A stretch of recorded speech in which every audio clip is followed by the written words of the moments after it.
Hello and welcome to Financial Intelligence. In this video, I want to talk about the deflationary forces that counterbalance inflationary forces in our economy. I'm sure that by now you have heard all about the fact that the US government is printing money and how it can potentially lead to higher inflation. It is true that the US government's loose monetary policies seem to be out of control. However, the US government has been printing money since 2008 and we have not seen a significant uptick in inflation yet. The question is why? The answer is that there exist strong deflationary forces in our economy which to some extent counterbalance the inflationary forces caused by the US government's money printing practices. If you like the type of content that I provide on this channel, subscribe to this channel and don't forget to like this video and also hit the notification bell so that you don't miss any of my future videos. There are a lot of videos on YouTube cautioning people about the upcoming imminent hyperinflation. However, it is important that we also pay attention to the other side of the argument. There are many economists who believe that the real danger to the US economy is deflation and not inflation. I have covered that topic in another video that I'm going to link up here so that you can check it out. There is no doubt that the US government has been printing lots of money and the inflation rate is eventually going to increase. However, in this video, I want to point out that this process could be gradual and we might not see a significant uptick in inflation very quickly. Inflation is the decline of purchasing power of a given currency over time and is accompanied by an increase in price levels. Deflation is the opposite of inflation. Deflation is defined as a general decline in price levels. As we know from basic economics, the price decline during deflationary times could happen because of either higher supply of products and services or lower demand for those products and services, or both. Here are four deflationary forces that are either increasing supply levels or decreasing the demand levels. Number one, extended peacetime. History shows that prices tend to rise rapidly during war times and then fall during peace times. War is inflationary, peace is deflationary.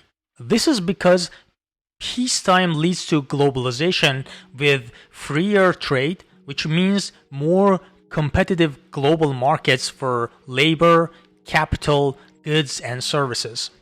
Globalization provides a platform to more optimal distribution of capital and labor, increasing supply levels of products and services, which results in deflation.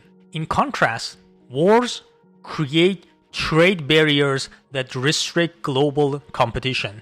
During wars, markets become fragmented because countries do not trade with their enemies. Moreover, power also shifts from markets to governments as economic activities become focused on war-related efforts. The supply of essential goods and services drops when resources are redirected to manufacturing weapons, which causes inflation. Moreover, a general rise in commodity prices during war times also contribute to rising prices and hence leads to inflation. Number two, demographics. Demographic profiles around the world are changing rapidly. People are living longer and they are having fewer children. Economies with aging demographic trends are likely to grow more slowly and have less inflation. That is because older people tend to be more frugal than younger ones. That is partly because they know that They're likely to live longer than previous generations, but they don't know how much longer. Older people tend to downsize and tend to be less interested in spending their money on non-essential products. This all leads to lower consumption that drives prices down, causing deflation. Younger generation is also spending less because most of them are burdened by student loans. They are getting married later in life, if at all, and having fewer children, which means that they spend less than larger families would. These demographic trends suggest slow growth in consumption and add to deflationary pressures. Number 3, government debt. In the past, governments were able to use some of their tax revenue to invest in important projects to create new technologies and boost positive economic activities. Government spending accounts for a large portion of GDP in most advanced economies. However, aging demographic trends are causing governments to spend more on social security and healthcare. Since the elderly dependency ratios, in other words, the number of working age adults to the number of seniors, are falling globally, governments are forced to borrow more to support more seniors. Tax revenues alone cannot keep up with seniors' needs.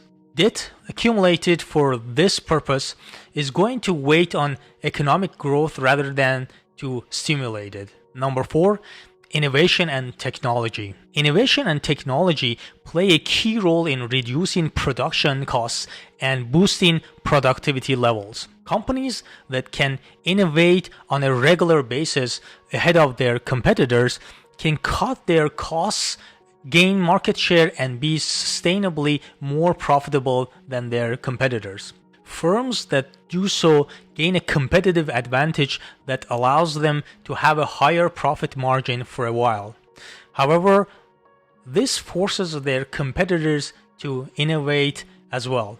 There are also new entrants arriving on the scene with innovations that pose unexpected challenges to the established players. Continuous innovation and improvement puts a downward pressure on the prices. In other words, innovation and technology are inherently deflationary since they enable businesses to lower costs across the board. I hope that you liked this video.